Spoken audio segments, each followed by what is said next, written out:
Les quería mostrar esos documentos para que ustedes se den cuenta que cuando no se ejerce la defensa en esta etapa de investigación, sí, que está aquí en la flecha azul, que dura 6 meses, la que les estoy referenciando, no sé si lo observan, pues todas estas oportunidades, de hecho, en el proceso que les enseñé, el policía había desperdiciado esa oportunidad en la investigación y había sido convidado de piedra dentro del proceso.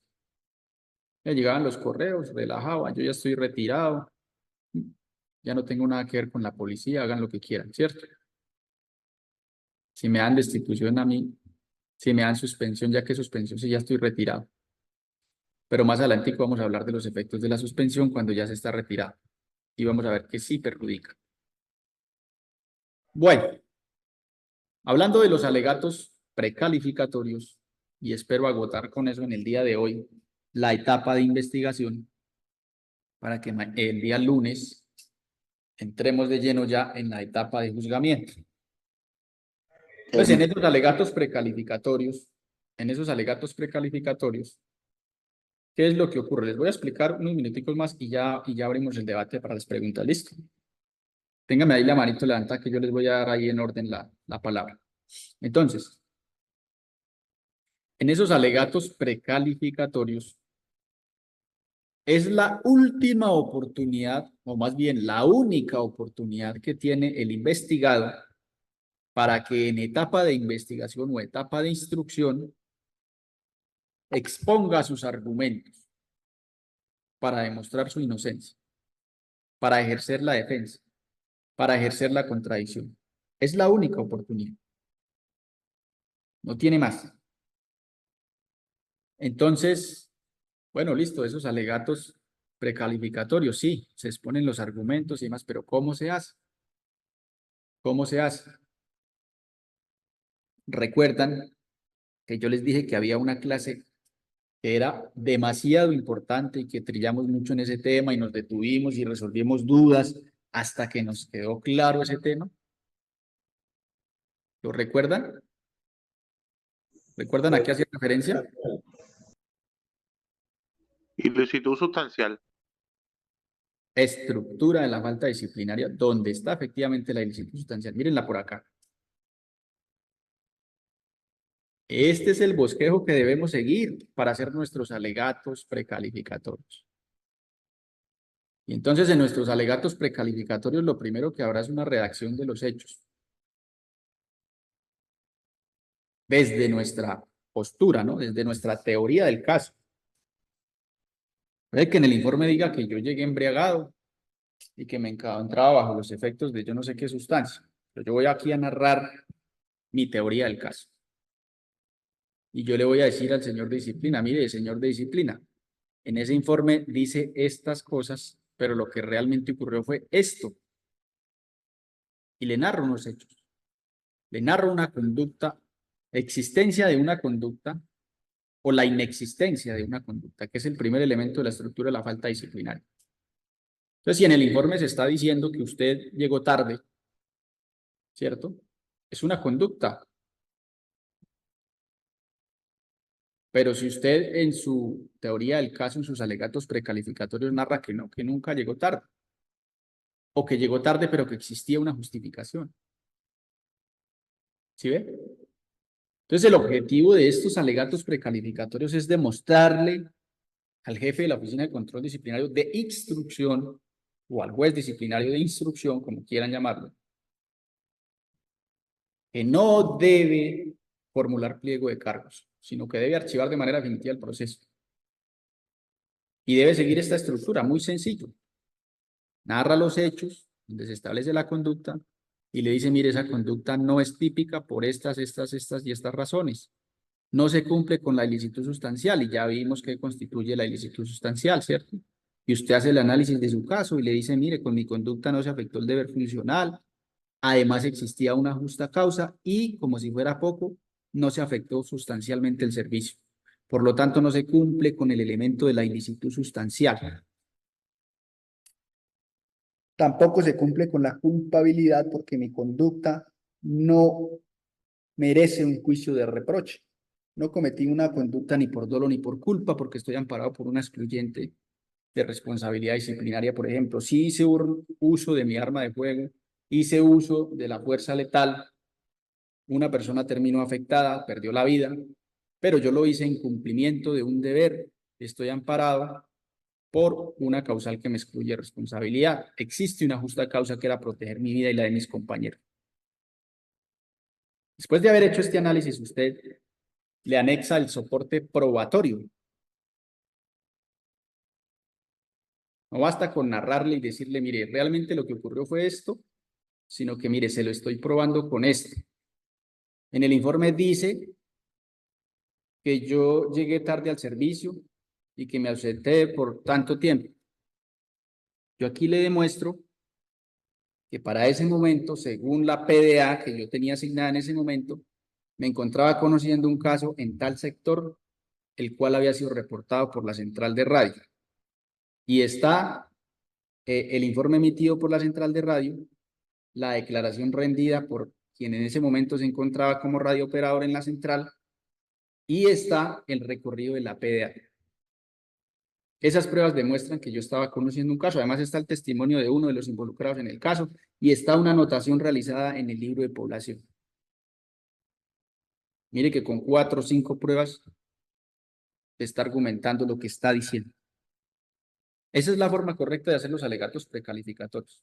Es contarle su versión, su caso, pero con soporte probatorio, con soporte legal y siguiendo al pie de la letra esta estructura de la falta disciplinaria.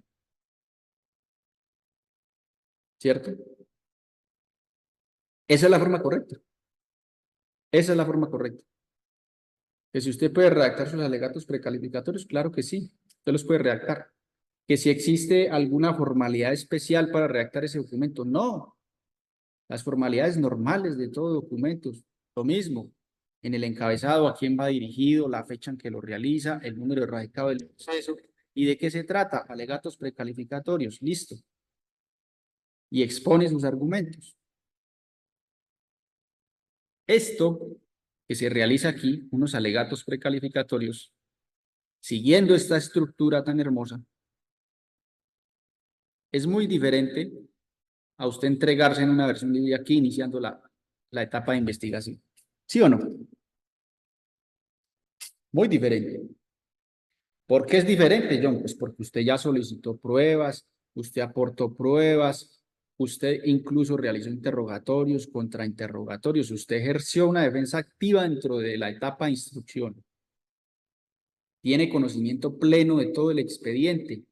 Es más, se percató de unas nulidades que allí se presentaban, unas irregularidades de parte de disciplina. Dejó en evidencia incluso un falso testimonio de quien presentó el informe, que faltó totalmente a la verdad y, como digo yo, se descosió dentro de la audiencia y dejó ver a todas luces con su expresión corporal, que recordemos que nosotros hablamos el 90% de lo que transmitimos, lo hacemos con nuestra expresión corporal y el 10% con nuestras palabras. Entonces, en una audiencia es muy fácil evidenciar cuando un testigo está mintiendo. Es muy fácil. Quedan bloqueados, petrificados, en silencio, algunos que se ponen a llorar. Hay otros que se descosen al 100% y confiesan realmente lo que ocurrió y dicen, no, yo no quiero tener problemas, yo desisto de todo lo que dije en ese informe, acá en este proceso, no quiero tener nada que ver. Eso pasa en los procesos. Le voy a contar un casito de un señor intendente, muy rápidamente para que ustedes se ilustren al respecto. Un señor intendente que tiene a su hijo estudiando en un colegio de la policía, como muchos policías a nivel nacional. Resulta que el niño estaba siendo objeto de lo que se conoce como bullying, ¿cierto? Por unos estudiantes de mayor edad, más grandes, de otros grados más avanzados. Ese niño pues algún día desiste de ir al colegio y entra en un cuadro de depresión y bueno, todo este tema, después de ir al psicólogo, al psiquiatra y una cantidad de cosas, se logra determinar que es que está siendo agredido física y psicológicamente en el colegio. El señor intendente se entera de esta situación, se percata, bueno, el niño vuelve al colegio y allí le pegan una paliza terrible, llega a la casa todo estropeado, bueno. El intendente va hasta el colegio, increpa al estudiante que había agredido a su hijo y pues ese estudiante también era hijo de un policía. Y ese policía, no, pues ¿cómo así? A defender a su hijo también. Y pasa un informe supremamente inspirado, claro, guiado por las emociones, no por la razón, guiado por las emociones, en medio de su rabia y de su ego, de su orgullo y todo lo demás, redacta una queja, una denuncia, y eso radica en todas las IAS: personería, inspección municipal, estación de policía en la oficina de atención al ciudadano, le radica directamente a disciplina, radica una denuncia ante la Fiscalía General de la Nación, compulsa, o sea, le envía copias a... No, ¿eso qué no hace? ¿Cómo es posible que ese uniformado fuera? Y en esa queja, en ese informe, en esa denuncia, porque eso fue de todo, realiza afirmaciones, incluso dice que se incurrió en, y ojo, se asesoró de un abogado para redactar esos documentos, se asesoró de un abogado y relaciona artículos de la ley penal, artículos de la ley disciplinaria, y le dice al de disciplina: mire, es que incurrió en estas faltas, incurrió en estos delitos, tentativa de homicidio, amenaza.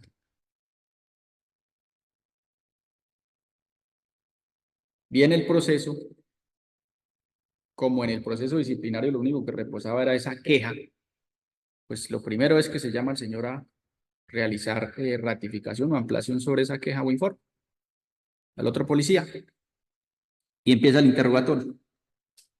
Y allí es donde empieza el conflicto. Al principio del interrogatorio, ese señor policía arrogante, una altivez, respondía prepotentemente, grosero con los del despacho disciplinario. Bueno, y a medida que fue avanzando el interrogatorio y se le empezó a realizar preguntas sobre lo que había escrito, porque es que es ahí donde se peca, ¿no? No es responsable de lo que escribe, de lo que firma. Y lo mismo que les he mencionado, las preguntitas así por ese estilo. Usted en su informe, en su queja, dice lo siguiente, literalmente. Escribió esto. Se ratifica primero, segundo, y empieza uno a hacerle preguntas. Entonces, por ejemplo, ahí narraba que el intendente había tomado por el cuello a su hijo y lo había intentado quitarle la vida por ahogamiento. Ya exageramos porque el informe lo redactamos guiado por las emociones. ¿Sí o no? Entonces, yo entro a desacreditar el testigo y lo primero que le pregunto es: ¿cuándo fue, según sus manifestaciones, cuándo fue agredido su hijo por el señor intendente que usted denunció? 2 de abril del 2022. Listo. ¿Dónde se encontraba usted ese día? No, que yo estaba hospitalizado. ¿Dónde se encontraba hospitalizado? No, en el Hospital Central de la Policía. O sea que usted no vio el momento en que el señor intendente realizó la acción que usted mencionó en ese informe. No, yo no vi, pero mi hijo me dijo y yo le creo a mi hijo, es mi hijo. ¿Cómo se enteró usted entonces de eso? No, mi hijo le contó a mi esposa y mi esposa me llamó a mí automáticamente y me contó. Y yo les creo a ellos. Entonces uno, al finalizar, para resumirles el cuento, le pregunta: ¿usted se ratifica nuevamente? Recuerde que estaba bajo la grave juramento. Eso es muy útil, funciona mucho. Cuando un testigo miente y usted le recuerda eso, créame que se descoce, se desploma. En últimas termina diciendo: no, yo retiro todo lo que presenté, yo no quiero perjudicar aquí al compañero policía, yo no pensé que esto fuera a ir a tan lejos, yo no pensé que esto fuera tan grave. Claro, porque yo le recuerdo que la queja y la denuncia que él interpuso da para que al policía se le imponga una sanción de destitución, sea retirado de la institución y que pueda perder su libertad incluso, porque también como puso el proceso penal. Entonces, claro, se desploma el testigo, eso queda en evidencia en grabación de audiencia, resultado de la operación, archivado el proceso. Entonces, miren lo importante de ejercer la defensa en la etapa de indagación. Entonces, con la primer práctica de la prueba testimonial se logró tumbar el caso. Y mire todo lo que nos ahorramos. ¿Qué pasa si ese señor intendente va aquí al iniciar la investigación y rinde versión libre? Y dice, sí, yo iba con rabia y yo a ese muchacho le tenía, porque claro, había estropeado a mi hijo, le dieron 15 días de incapacidad, le pegué una paliza, yo quería hacer justicia por mi propia mano, sí, yo lo empujé, lo increpé, le dije esto y lo otro. Se clava el puñal solito. ¿Listo? Bueno, abrimos ahora sí el espacio para las preguntas, muchachos. Doctor, el ejemplo que le pedí de redirecto, por favor. Directo y redirecto, por favor. Eso que le estaba comentando es un ejemplo de directo y redirecto. Entonces, en el directo, con ese mismo ejemplo, para que sigamos ahí el hilo. Entonces, en el directo, yo le pregunto, ¿usted dónde se encontraba el día de los hechos? Pues él dice, no, yo me encontraba hospitalizado, no sé qué. Y en el redirecto, yo le hago una pregunta que tiene que ver con esa respuesta que me dio y con ese tema que se trató. ¿Cuál fue el tema? ¿Dónde se encontraba la persona que redactó el informe para el día de los hechos? Sobre la respuesta que él me da, ojo, esto es como un embudo, imagínense en un embudo. Entonces, el embudo tiene una parte ancha en la parte superior, ¿sí o qué? Entonces, por ahí empiezan a entrar las preguntas, muchas. Preguntas que realiza primero el ente disciplinario, después el abogado defensor o el investigado. Entonces, son muchas y las vamos filtrando, las vamos filtrando. Entonces, ya la segunda sesión de preguntas o la segunda tanda de preguntas tendrán que tener relación directa con la primera línea de preguntas. En este caso, la primera pregunta se relacionó sobre el lugar de los hechos, sobre dónde se encontraba quien presenta el informe para el día de los hechos. La respuesta fue que se encontraban en el Hospital Central de la Policía, ¿cierto? Sobre esa respuesta que me das que yo puedo plantear la pregunta en el redirecto. Puedo plantear la pregunta en el redirecto. ¿Sí? Entonces, supóngase que yo le voy a preguntar, yo quiero ahondar más para probar que ese señor no estaba en el lugar de los hechos y no le costaba nada, y le voy a preguntar que si tiene registro de historia clínica o si la puede solicitar y la puede aportar a este proceso para corroborar esa respuesta que nos dio. Efectivamente, esa pregunta se hizo y el señor dijo, sí, yo estoy dispuesto a solicitarla y aportarla si es necesario. Y puedo andar, ¿por qué allí en otras preguntas, por ejemplo, ¿no? ¿Por qué usted estaba en el Hospital Central de la Policía? ¿Quién lo acompañaba estando en el Hospital Central de la Policía? ¿Cierto? Porque supongamos que puede ocurrir que este señor diga que no, que ese día lo acompañaba su hijo. Estoy inventando, eso no ocurrió en el caso. Pero pues, ¿qué intento yo hacer con esa pregunta? Pues desacreditar la versión que se dio en la queja o en el informe. Bueno, si el hijo estaba en el hospital con el papá, entonces, ¿cómo fue que presenciaron los hechos que ocurrieron aquí en un colegio a una ciudad que queda más de 3 horas? ¿Cierto? O sea, a lo que voy es, imagínense en el embudo, la primera tanda de preguntas es muy amplia y se va reduciendo, se va reduciendo. La segunda tanda de preguntas se realizarán respecto de los temas que se trataron en la primera tanda de preguntas. Ya no puedo hacer preguntas que estén por fuera de ese rango, ¿listo? Espero que con eso le haya dado respuesta a su pregunta sobre el ejemplo que solicitaba. Muchas gracias, doctor. Bastante claro. ¿Qué otra preguntita tenemos sobre la etapa de investigación? Angélica, tiene la mano Doctor, levantada. Doctor, buenas noches, qué pena. La pregunta es que tengo una pregunta. En etapa de juzgamiento, yo puedo alegar la autenticidad de la prueba que originó la queja, pero esa no la debatí en etapa de investigación. Excelente pregunta. Se me adelantó, doctora Angélica, pero la Perdón. respuesta es sí. La respuesta es sí. Si aquí, en la etapa de investigación, muy buena pregunta. Si aquí en la etapa de investigación yo fui un convidado de piedra como investigado, o mi abogado fue un convidado de piedra, no se solicitaron pruebas, no se controvirtieron pruebas, estuvimos ahí a ver qué pasaba, como por a ver si por obra y gracia del Espíritu Santo me archivaba, ¿cierto? La pregunta es que si aquí en etapa de juzgamiento yo puedo volver a realizar lo mismo, controvertir pruebas, ejercer la defensa, desacreditar testigos, etcétera, etcétera. La respuesta es sí. La respuesta es sí, pero ya lo vamos a ver en detalle el día lunes. Gracias, doctor. Bueno, ¿quién más tiene por acá Doctor, la mano levantada? Mm, Listo, ¿quién iba doctor, a hablar? Miguel Rodríguez. Una preguntita, doctor, qué pena. Es sobre el tema de las preguntas. Esas preguntas que llevan las afirmaciones en la misma pregunta, no, uno tiene derecho a no dar respuesta, ¿verdad? No solo que tiene derecho a no responderla, sino que usted la puede objetar. O sea, si usted se presenta solo al proceso, excelente pregunta, Rodríguez. Excelente pregunta. Usted se presenta, vamos a poner el ejemplo en los dos casos, cuando se presenta con abogado y cuando va solo al proceso. Muchas gracias ahí porque me permite hacer una aclaración. Yo les hablé de las objeciones y les hablé de la prueba impertinente y todo esto, ¿cierto? Pero entonces, ¿qué pasa cuando yo voy al proceso sin abogado? Cuando voy a enfrentar el proceso solo, lo voy a capotear solo porque es que yo ya estuve en unas clases donde me dijeron cómo es que yo solicito y practico, pero es que yo quiero ejercer mi defensa porque estoy seguro que yo hice el procedimiento bien. Entonces, ¿cómo se hace? Si usted va solo como investigado, ¿cierto? Usted objeta la pregunta. Si se la están haciendo a usted, pues si se la están haciendo a usted es porque está en calidad de testigo o porque usted decidió rendir versión libre, ¿sí?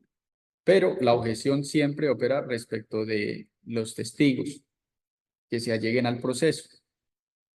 Entonces, se realiza la pregunta y en la pregunta se sugiere la respuesta. Usted automáticamente activa el audio si la audiencia es virtual y si es presencial, pues de una se la suelta el de disciplina y le dice, objeto la pregunta. Pregunta sugerida o pregunta sugestiva, como quiera. Muchas gracias, doctor. Y la pregunta se debe eliminar. Entonces, ¿qué debe hacer? ¿Qué es lo correcto? ¿Qué es lo que debe hacer el de disciplina? ¿Hay lugar a la objeción? Se elimina la pregunta. Señor abogado, replantee la pregunta. ¿Listo? ¿Qué pasa? A veces los sustanciadores, algunos, no sé por qué razón, no sé por qué razón, sienten que están en un nivel de superioridad respecto al investigado o respecto a los defensores del investigado. No comprendo la razón.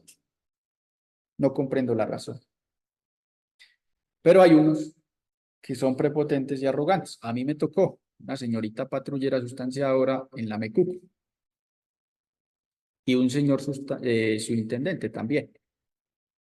Y entonces se estaba practicando un testimonio de un caso demasiado grave donde un señor intendente incluso estuvo preso, donde, bueno, es lo que se conoce como un falso positivo. Sí, le habían montado un proceso, la cosa más espeluznante a un señor intendente jefe. Lo retiraron por discrecional, bueno, cantidad de cosas. Y dentro de la práctica de la prueba testimonial, uno de los testigos, al final lo que yo siempre digo vulgarmente, se descose, se desploma. Y hago referencia a ese término de descose porque yo lo asimilo, por ejemplo, a un saco que está lleno de cualquier grano o lleno de arena, ¿no? Cuando se descose, se riega todo y se deja ver qué hay en su interior. Entonces, uno de esos testigos se desploma, se descose y dice, no, mire, yo voy a decir aquí la verdad de lo que ocurrió. Yo ya estoy cansado de que me llamen aquí a rendir testimonio y de estar respondiendo preguntas en un proceso que yo no tengo nada que ver. Yo voy a decir realmente qué fue lo que pasó. Y dice, todo este proceso se inició, se orquestó porque había un testigo oculto, un testigo sin rostro, bueno, una cantidad de cosas. Una fuente humana no formal, una cantidad de cosas ahí de adefesios jurídicos. Y con eso se pretendía sancionar al informado. Y dice, aquí lo que ocurre es que hay un señor que es de un grado muy superior al señor intendente jefe, que, en resumidas, dice, esto es un lío de faldas. señor comandante estaba interesado en la mujer del subalterno y monta todo un proceso para perjudicarlo. Y entonces el sustanciador, cuando él dice eso, pero entonces lo dice como tímidamente, el testigo lo dice muy tímidamente. O sea, al principio él dice, yo sé qué fue lo que pasó, esto es un lío de faldas, y se calla, como que se arrepiente de lo que dijo.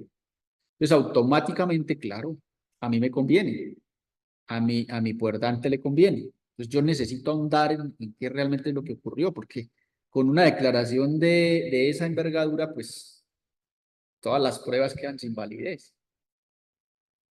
Entonces, yo le lanzo la pregunta y el que me la objeta es el de disciplina, un sustanciador.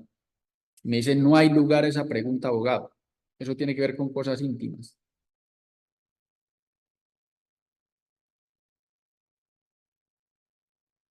Tienen que ver con cosas íntimas, sí, pero íntimas ¿de quién? Del investigado.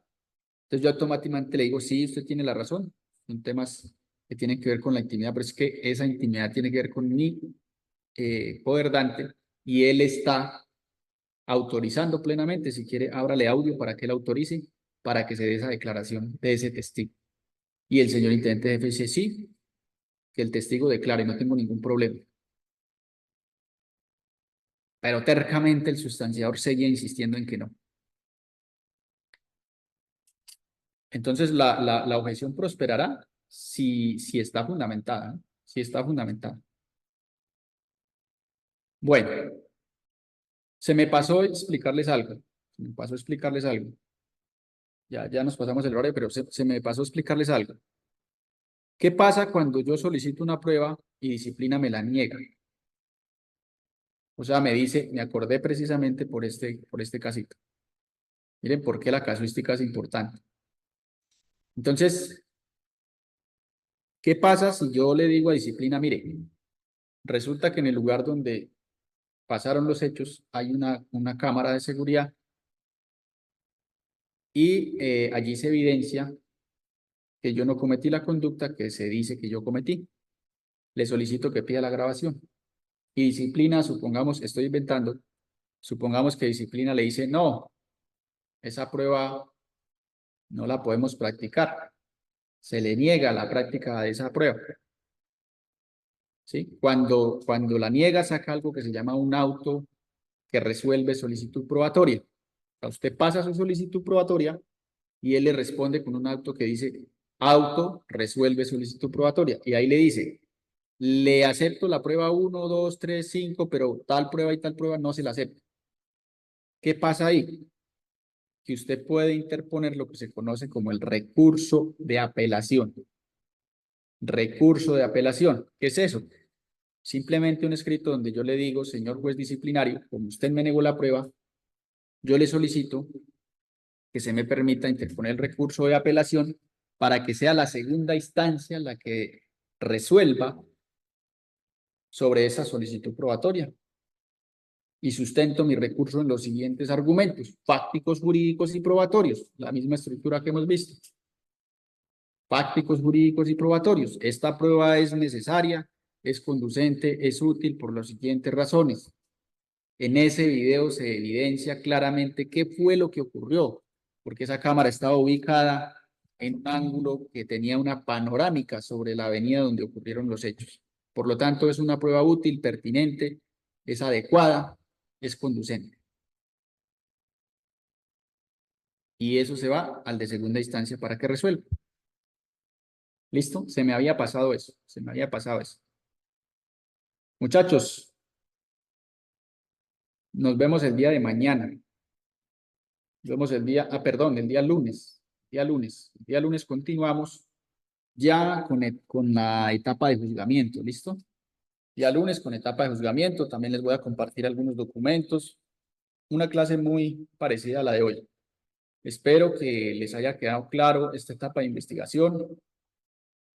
Deseo con todas mis ansias que ustedes hayan aprendido cómo se solicitan pruebas, cómo se aportan pruebas, que los que les prometimos se lo hayamos cumplido con estas clases. Les dijimos que les íbamos a enseñar cómo se aportaban pruebas, cómo se solicitaban pruebas, cómo se hacía el interrogatorio y les estamos de la forma más sencilla tratando de explicar cuál es la forma correcta de hacerlo. Listo. Muchachos, nos vemos el lunes. Dios me los bendiga. Muchas gracias por su tiempo. Listo, doctor, muchas gracias. Buenas noches. Dios lo bendiga. Doctor, Gracias, doctor. Gracias, doctor. Bendiciones. Gracias, Gracias a doctor, usted, por compartir profesor. sus conocimientos. Con mucho gusto, con mucho gusto, es con mucho gusto. Ya parezco Diomedes Díaz, ¿no? Con mucho gusto.